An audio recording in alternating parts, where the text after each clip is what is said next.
ગાંધીનગર જિલ્લાના દહેગામ તાલુકાના લીહોડા પંથકમાં શંકાસ્પદ લઠ્ઠાકાંડ સર્જાયો.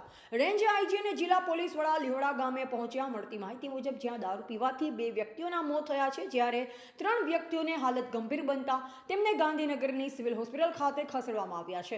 આ વિસ્તારમાં દેશી દારૂ પીવાથી 2 વ્યક્તિના મોત તેમજ અન્ય 3 લોકોની સ્થિતિ બગડી હોવાની જાણ વાયુવેગે પ્રસરી હતી અને બીજી તરફ આ અંગેની જાણ પોલીસને થતાં જ પોલીસના ઉચ્ચ અધિકારીઓ સહિતનો કાફલો પણ ઘટના સ્થળે દોડી આવેલ.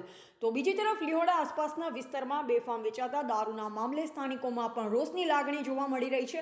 હજુ પણ આવા શંકાસ્પદ કેસ સામે આવે તો તે માટે તંત્ર દ્વારા 108 એમ્બ્યુલન્સ સ્ટેન્ડ બાય રાખવામાં આવી છે.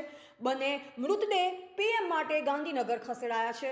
લીહોડા પંથકમાં દેશી દારૂ પીધા બાદ જે વ્યક્તિઓના મોત નિપજ્યા છે તે વિક્રમસિંહ રંગતસિંહ ઠાકોર ઉંમર વર્ષ 35 રહે લીહોડા તેમજ કાનસિંહ ઉમેશસિંહ ઝાલા ઉંમર વર્ષ 42 રહે પાનાના મુવાડીની લાશોને પીએમ માટે ગાંધીનગર જિલ્લાના દહેગામ તાલુકાના લીહોડા પંથકમાં શંકાસ્પદ લઠ્ઠાકાંડ સર્જાયો છે. રેન્જ આઈજી અને જિલ્લા પોલીસ વડા લીહોડા ગામે પહોંચ્યા. ઘણા સમયથી રખિયાલ પોલીસ સ્ટેશન વિસ્તારમાં આવતા વિસ્તાર લીહોડા આસપાસના ગામડાઓમાં દેશી દારૂ બનાવવાનું અને તેનું વેચાણ કરવાનું ચાલી રહ્યું છે, છતાં સ્થાનિક પોલીસ દારૂ મામલે ઢીલી નીતિ રાખતા દારૂબંધી બેકાબૂ બની રહી છે. હપ્તા રાજમાં સ્થાનિક પોલીસની દારૂ મામલે અસરકારક કાર્યવાહી ન કરતા આજે 2 પરિવારોએ પોતાના વહાલસોયા સંતાનો ગુમાવવાની નોબત આવતા રખિયાલ પોલીસની કામગીરી સામે સ્થાનિકોમાં ભારે રોષ જોવા મળી રહ્યો છે. ગાંધીનગર સિવિલ હોસ્પિટલમાં મોકલી આપવામાં આવી છે. હાલ તો બંનેના મોત દેશી દારૂ પીધા બાદ થયા હોવાનું સામે આવ્યું છે. તેમ છતાં મોતનું સાચું કારણ જાણવા બંનેના પેનલ તબીબની મદદથી પીએમ કરવામાં આવશે તેવી વિગતો સામે આવી છે. એક જ વિસ્તારમાં 2 યુવકોના મોતથી સમગ્ર પંથકમાં મામલો ભારે ચર્ચાનું કેન્દ્ર બન્યો છે. તો જે ભાઈના આપનો શું થાય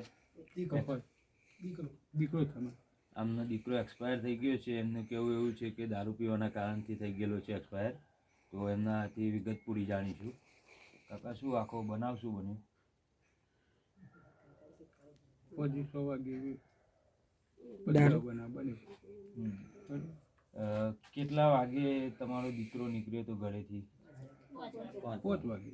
5 વાગે. અને પાછો કેટલા વાગે આવ્યો? 7 વાગે. તો એ પહેલા એમને દારૂનું વ્યસન હતું કે નહોતું? દારૂ ક્યાં પીધો તો એવી ખબર દારૂ કોઈ જગ્યાએ પીધો? પણ દારૂ પીધો એ વાત ફાઇનલ છે. અને તમારું શું કહેવું છે કે ગામમાં કેટલો દારૂ મળે છે? ઘણી જગ્યાએ મળે છે. અને ગામમાં કેટલા લોકોના દારૂ પીવાથી આ બનાવ બનેલો છે? 2 મરી કેટલા ગયા? મરી કેટલા ગયા? અને દવાખાનામાં કેટલા દાખલ કર્યા? દવાખાનામાં 1. અને મરી જાય ભાઈનું નામ શું? કોનજીભાઈ. અને તમારું આખું નામ શું? વિક્રમસિંહ રંગતસિંહ. વિક્રમસિંહ રંગતસિંહ. લીહોડા જ રહેવાનું. આ ભાઈ કયું ગામ આપણા? નાના મોર. હા, હવે તમારા ઘેર જે બનાવ બન્યો એ શું થાય તમારા ભાઈ? અમારા કાકા થાય. હા, એટલે શું થયું હતું એમને?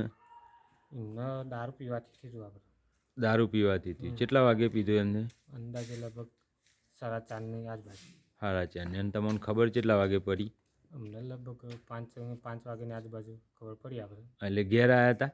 ના, અમે લેવા ગયા હતા એમ ને? પછી ઘેર લાયા? ઘેર લાવ્યા. પછી શું થયું ઘેર લાયા પછી?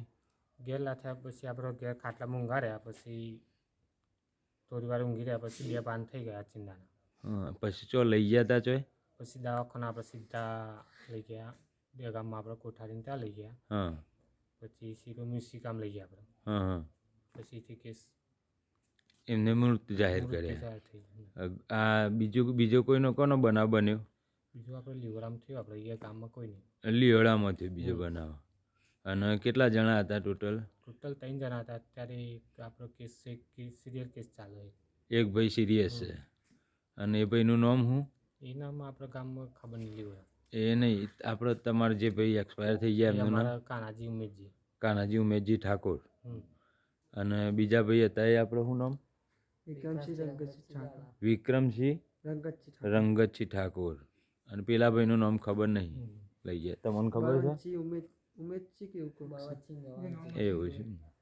આ લીઓડા ગામમાં જ લાગે ને લીઓડા જ લાગે ને રિપોર્ટર દિનેશ ચંદ્ર શાહ, દહેગામ.